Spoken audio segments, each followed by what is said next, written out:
시작하면서 여러분이 주신 댓글 먼저 살펴보겠습니다. 팟빵의 탑파라님이 4월 15일 월요일에 댓글을 주셨습니다. 감정 컨트롤이 플레이오프에서 얼마나 중요한지 쿠체로프와 카드리가 여실히 증명해주는 것 같습니다. 템파도 워낙 강력한 팀이다 보니 정상적인 라인업이라면 3차전에서 반등의 여지가 분명히 있었을 텐데 불필요한 행동이 그 여지마저 없애버리는 느낌입니다. 현재 3피 시작 전 그 상황에서 댓글을 주셨군요. 오늘도 템파는 어렵겠죠 하셨네요. 그래도 약자를 응원하는 마음으로 블루자켓츠의 업셋을 기대하며 지켜보는 재미는 있지만요. 토론토와 보스턴 2차전에서 카드리도 토론토의 추격 의지에 찬물을 끼얹는 불필요한 페널티가 경기를 망쳐버린 느낌입니다. 경기를 지켜만 보는 입장에서는 감정 컨트롤이라는 것이 그렇게 어려울까 싶기도 한데 저 상황, 저 분위기에서 뛰게 되면 그게 생각만큼 쉽지 않겠죠 하셨습니다. NHL 플레이오프 1라운드 감상평들을 이제 많은 분들이 남겨주셨는데 타파라님이 역시나 그 템파베이의 연패를 보신 소감. 쿠체로프, 카드리를 언급해 주셨는데요. 이 선수들이 경기에 직접적인 영향을 끼쳤다고 볼 수 있을까요? 그건 좀 결과적인 이야기가지 않나 싶은 게 네. 이미 좀 돌이킬 수 없는 상황에서 두 선수가 좀 감정 컨트롤이 안 됐다. 그렇기 때문에 이제 졌다. 이런 부분을 저는 좀 더 언급을 드리고 싶고요.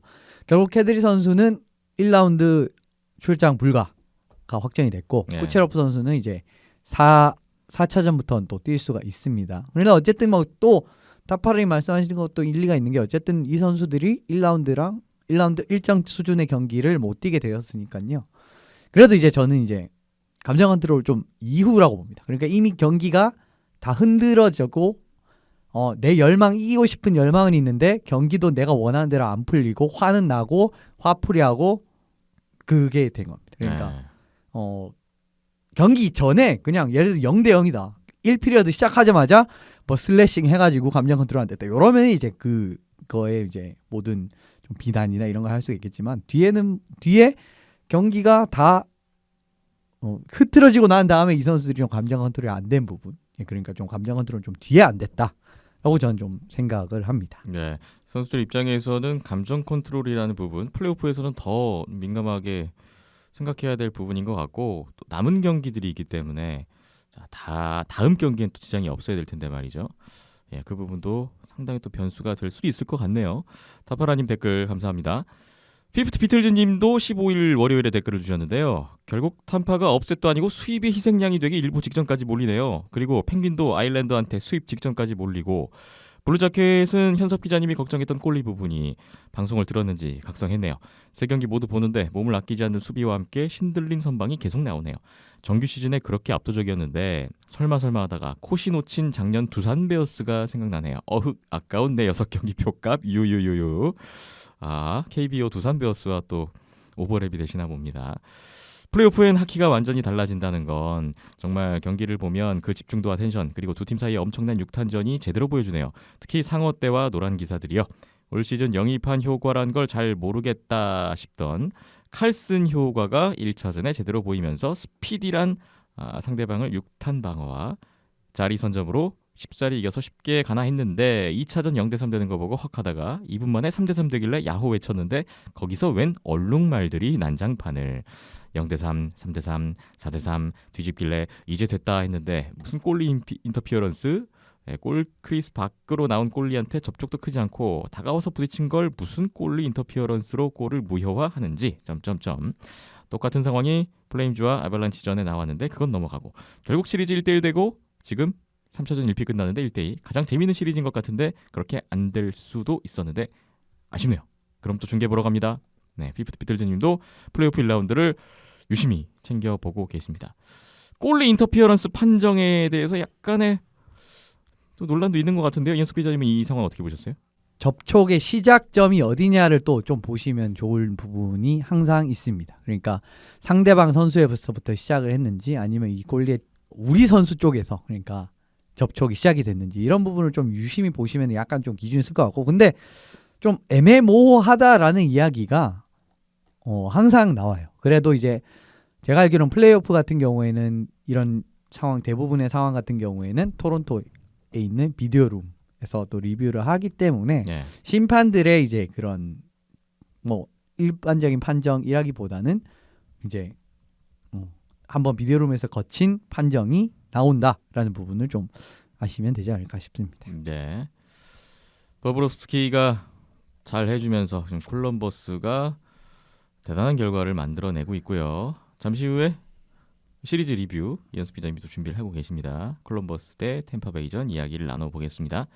피프트 비틀즈님 댓글 감사합니다. 이갈링님도 네이버에 15일 댓글로 오랜만에 댓글을 주셨는데 콜럼버스가 미친 걸까요? 템파베이가 정줄을 도운 걸까요? 진짜 4경기만 하고 끝날 수 있겠군요. 이갈링님도 이 결과가 참으로 놀라우셨던 모양입니다. 바이킹님이 댓글 달아주셨어요. 참 볼츠와 펜스가 수입되는 시나리오를 내일 보나요? 정규 시즌 성적이 무색하기 말입니다. 역수입이 몇 프로일까요? 이대로라면 특히 볼츠 여파가 크겠는데요.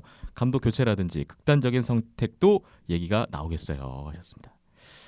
참 이현숙 기자님이 지난주에 4대0 콜럼버스가 내리 4판을 진다고 예상까지 했을 정도로 사실 이런 지금 콜럼버스 3연승 어느 누가 예상이나 했겠습니까? 제가 생각했을 때는 거의 없지 않나 싶어요. 그만큼 이제 정규 시즌에서의 두 팀의 전력차도 확연했었고 실제로도 그랬는데 정반대의 결과가 나왔네요. 그리고 3대0으로 지고 있다가 이제 역습할 확률은 1.9%입니다. 1.9%. 그러니까 유구한 NHL 플레이오프 역사상 그러니까 뭐 역대 시리즈가 참 많은데 네. 3대 0으로 이기고 있을 때 7차전에 간 이제 예시를 보면 되겠죠. 그런데 네. 그게 총 이제 승률 그러니까 3대 0으로 이기고 있던 팀의 승률은 210전 206승입니다. 4번을 제외하고는 그렇죠. 네. 굉장히 희박한 확률을 뚫어야 하는 지금 템파베이의 어려운 상황이군요. 근데 두 번 이제 필라델피아가 0910 시즌에 이제 이렇게 역수입을 한 적이 있어요. 네. 보스턴을 상대로. 근데 네. 그때는 스탠리컵 파이널에 올라갔었습니다. 오. 그러니까 뭔가 위기를 한번 극복을 하면은 또 템파가 잘 나갈 수도 있는데 일단 1%부터 뚫어야죠. 이게 만약에 템파베이가 이거를 내리 4연승으로 뒤집어도 역대급 사건이고 콜럼버스가 내리 4연승으로 템파베이를 잡고 올라가도 이거는 사실 정규리그 성적을 감안하면 역대급 결과예요. 그렇죠.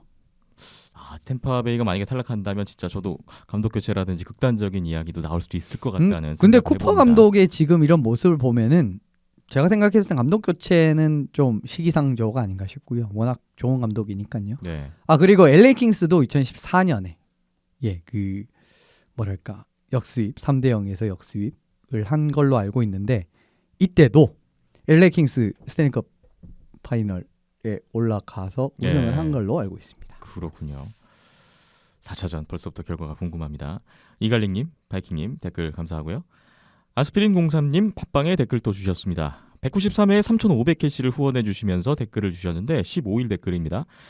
막강한 템파가 2연패에 빠졌네요.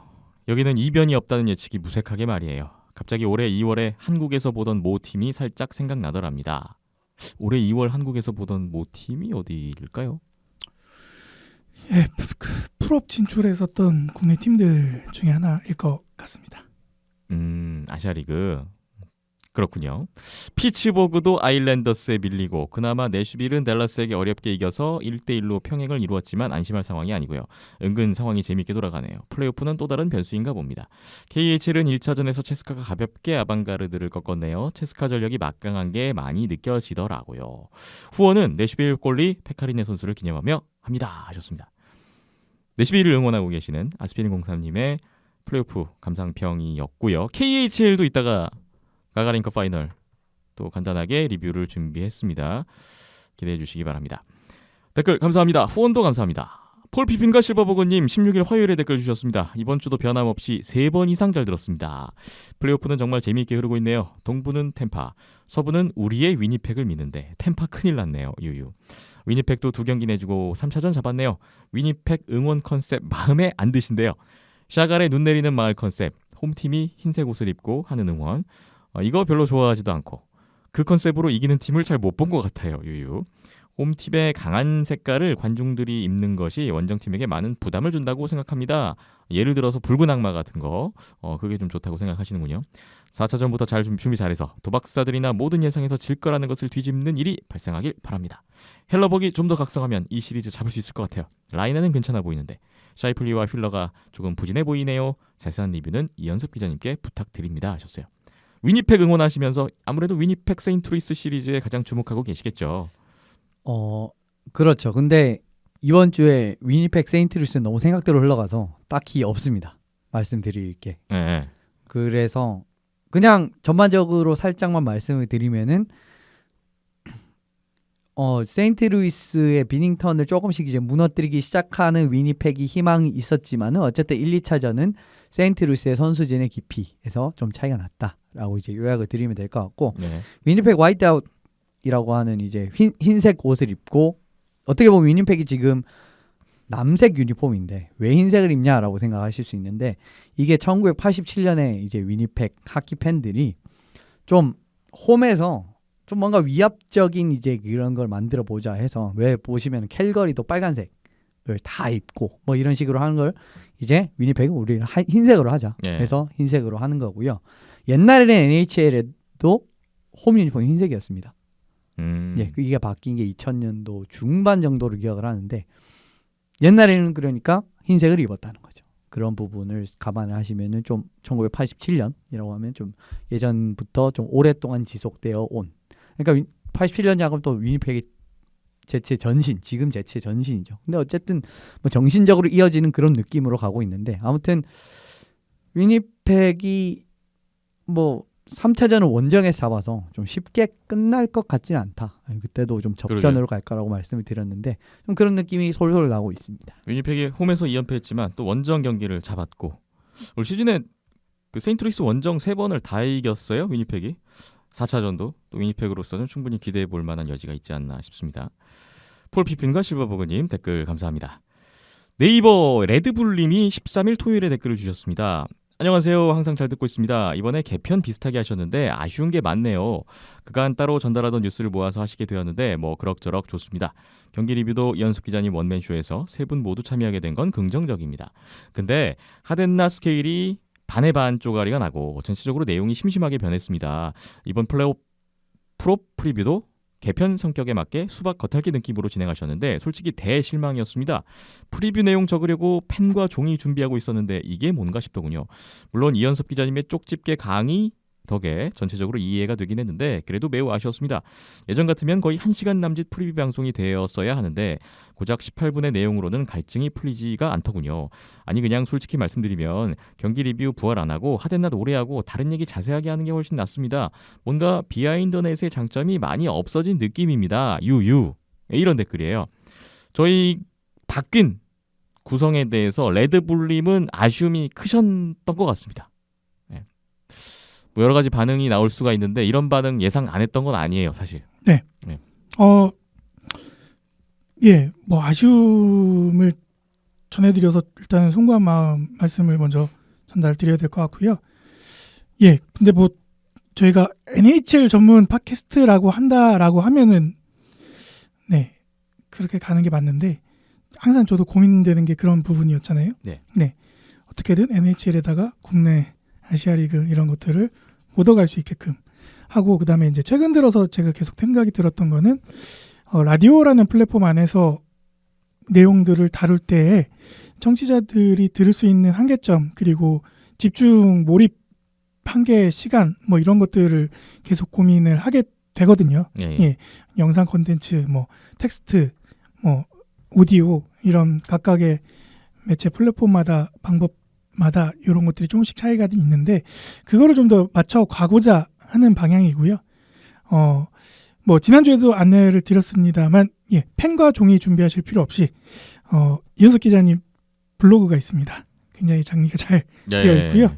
예, 상세하게 요새 또 열심히 글을 써주고 계셔서 그쪽을 같이 공유를 하면서 하면은 오디오 콘텐츠보다는 오히려 그런 부분에서는 텍스트 콘텐츠가 더 예, 도움이 되실 수 있으니까 그런 것들도 활용을 해보면 좋겠다라는 생각을 전달해 드리고요. 네.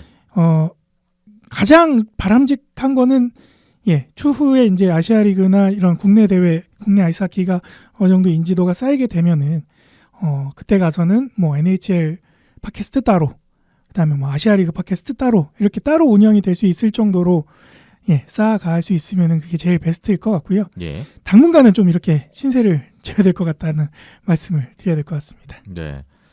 그리고 제가 좀 설명충인데 이게 요약을 하려니까 요즘은 좀 잘 안 되더라고요. 그런 부분에서 조금 더 날카로울 필요가 있지 않나 네.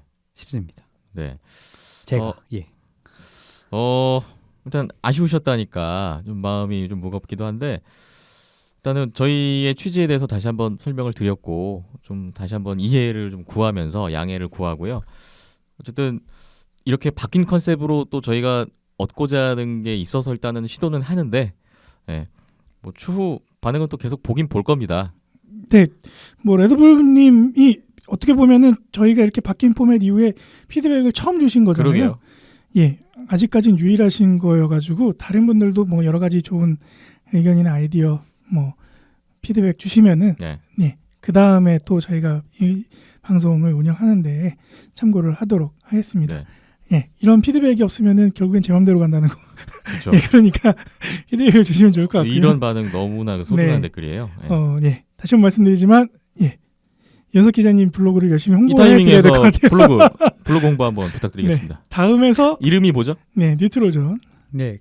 그 영어로 뉴트럴존이고요. 네. 뭐 딱히 그러니까 페이지 이름이랑 똑같은데 전 티스토리에서 운영을 그러니까 그쪽 호스팅 그 이용을 하고 있습니다. 그래가지고 그냥 쉽게 들어오시려면 다음에서 NHL만 쳐도 블로그 검색 쪽 그렇죠. 보면은 다 이연석 기자님 거더라고요. 예. 그게 네. 이제 티스토리가 결국 카카오 쪽에 네, 맞아요. 들어가서 다음 쪽에서 이제 검색을 하시면 또 나오고. 그게 전반적으로 NHL 플레이오프 하면은 뭔가 좀 문체가 어디서 많이 본 것 같구나 하는 그 문체는 거기가 제일 많아요. 그리고 페이스북 뉴트로존에 가시면은 또 경기 실시간으로 끝날 때마다 정리하는 포스트가 올라오니까요. 그런 부분들을 활용하시면은 오히려 오디오 매체보다는 좀 더 쉽게 정리가 되실 것 같습니다. 네. 레드불님 어쨌거나 소중한 피드백 감사드리고요. 앞으로도 들으시면서 레드불님 포함해서 또 다른 분들도 여러 가지 의견 주시면 저희 또 참고해서 반영할 수 있도록 하겠습니다. 레드불님 감사드립니다. 페이스북에 남은킴님이 4월 10일에 200회 특집 참여해 주셨어요. 질문 주셨는데 NHL 올 시즌 LA 킹스 포함해서 망한 팀들 누가 책임져야 하는지에 대한 답변을 구하셨어요. 100분 토론감 아닙니까? 이거 뭐 얘기하면은 네. 한두 끝도 없을 것 같긴 한데요. 연석 기자님 한 30분 혼자 이렇게 해야 되고 일단은 저기 밴쿠버 연결해서 손아무 기자 얘기도 들어봐야 되고. 그러게요. 이거 딱 질문을 보고 저도 든 생각이 저희가 200회 특집 질문이 많지 않을까 봐 걱정했었는데 이거 하면은 상당 분량 나올 수 있다. 열띤 토론이 되지 않을까. 200회 특집 때 준비해 보겠습니다. 남은킴님 참여 감사하고요. 마지막으로 유튜브 댓글이 있습니다. SSK님이 댓글을 주셨는데 한번 읽어볼게요. 안녕하세요. NHL도 드디어 정규 시즌이 끝나고 이제 내일 오전부터 플레이오프가 시작되네요. 제가 응원하는 팀들은 일찌감치 떨어져서 마음 편하게 플레이오프를 볼 수 있을 것 같습니다. 그나저나 오늘 오전 드래프트 로터리가 있어 응원하는 팀들이 좀 더 높은 픽을 가져가길 바라며 상황을 지켜봤는데요. 질문 있으셔요. 오타와는 어떻게 된 건가요? 유유. 당연히 1픽을 받아서 잭 휴즈 선수를 데려갈 수 있을 거라 생각하고 있었는데 아예 보이지 않는 것 같습니다. 오타와는 어떻게 되는 건가요? 유유. 그리고 밴쿠버도 순서가 그리 높은 것 같지 않아 좀 아쉽네요. 불가능한 일이겠지만 속으로는 밴쿠버가 휴즈 형제 둘 다 데리고 있을 수 있으면 좋겠다는 생각을 했거든요. 밴쿠버에서 열리는 드래프트에서 팀들이 어떤 선수들을 고를지 벌써 궁금해지네요. 그리고 또 질문이 있습니다. 밴쿠버의 퀸 휴즈 선수가 정규 시즌 5경기를 남겨두고 리그 데뷔를 했었는데요. 이렇게 시즌 막판 늦가기 데뷔를 하는 선수들은 이대로 루키 시즌이 끝나는 건가요? 그럼 칼더 레이스에 참여할 기회가 없는 건가요? 아니면 다음 시즌이 루키 시즌이 되는지 궁금합니다. 세 분 다 변덕스러운 봄 날씨에 건강 조심하시고 언제나 좋은 방송 감사합니다. 웃으면서 마무리를 해주셨습니다. 밴쿠버를 응원하시는 것 같은데요. 또 오타와를 응원하시는 것 같기도 하고. 전에 밴쿠버 오타와 같이 응원하신다고 하신 분. 그랬나요? 인 것 같은 느낌이 듭니다. 질문을 일단은 밴쿠버 쪽 그 드래프트 관련해서 퀸 휴즈 선수 정규 리그 마지막 5경기 남겨두고 데뷔했는데 이거 루키 시즌 적용이 어떻게 되는 거냐 질문이세요. 그거는 이제 NHL에서 일단 말씀드리면 퀸 휴즈 선수는 아직까지 루키 시즌이고요. 그러니까 내년에 뛰어도 루키 시즌 마찬가지고 룰은 이겁니다. 그러니까 루키 선수가 NHL에 막 뭐 18시즌 뛸 수도 있고 19시즌 뛸 수도 있고 20시즌 뛸 수도 있고 막 그래요. 이제 어린 선수들은 뭐 18살에 잠깐 왔다가 다시 뭐 주니어 아직 멀었어 주니어 그다음 뭐 이런 식으로 케이스가 많기 때문에 이때까지 이 선수가 치른 시즌에서 25경기 이하라면은 루키 시즌입니다. 25경기 이하. 예. 네. 그리고 거기에다가 하나 더 이제 조건이 붙는 게 뭐냐면은 이 선수가 한 시즌에서 6경기 이상을 뛰었다라고 하면은 이 6경기 이상 뛴 시즌이 2시즌이면은 안 돼요. 네. 이제 그런 조건이 두 개가 합쳐지는 겁니다.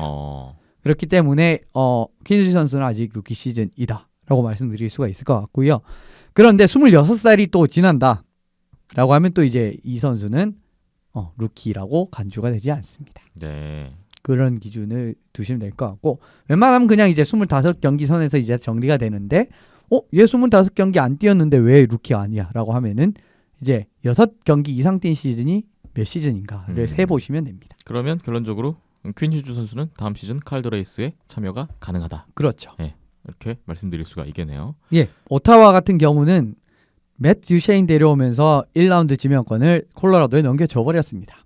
그런데 이게 작년 걸 넘겨주냐 올해 걸 넘겨주냐 했는데 작년에 4순위가 나와서 내년 거 넘겨줄게 이랬거든요. 네. 그래서 올해 게 넘어간 거고요. 그런데 올해도 4순위가 됐죠. 원래 1순위가 될 확률이 제일 높은 팀이 이제 콜로라도였는데 네. 그러니까 콜로라도가 1에서 3순위가 될 확률이 49.8%인가 아마 그랬을 겁니다. 그런데 50.2%의 확률로 4순위가 돼버렸어요. 그래도 뭐 어쨌든 제일 높은 그래도 4순위 정도면 뭐 충분히 좋은 선수 가져올 수 있으니까 그래도 카포카코나 뭐 잭 휴즈 이런 선수 뭐 조금 기대했을 텐데 뭐 콜로라도 입장에서는 조금 안타깝게 됐죠. 그렇군요. SSK님 또 유튜브에 댓글 잘 봤고요. 감사드리겠습니다. 저희 200회 Q&A 특집 준비하고 있는데 참여를 기다리고 있습니다. 아이스하키에 대한 질문, 뭐 온더스포츠 비하인더넷에 대한 질문, 어떤 질문이든 좋고요. 뭐 구단, 선수의 질문 모두 좋습니다.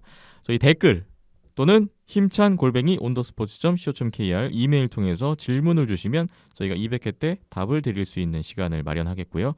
청취자 여러분과 궁금증을 함께 풀면서 호흡할 수 있는 시간을 준비해 보겠습니다. 여러분 많은 참여 부탁을 드리겠고요. 한 주 동안에 또 댓글로 참여해 주신 후원으로 또 참여해 주신 모든 분들께 다시 한번 감사드리겠습니다.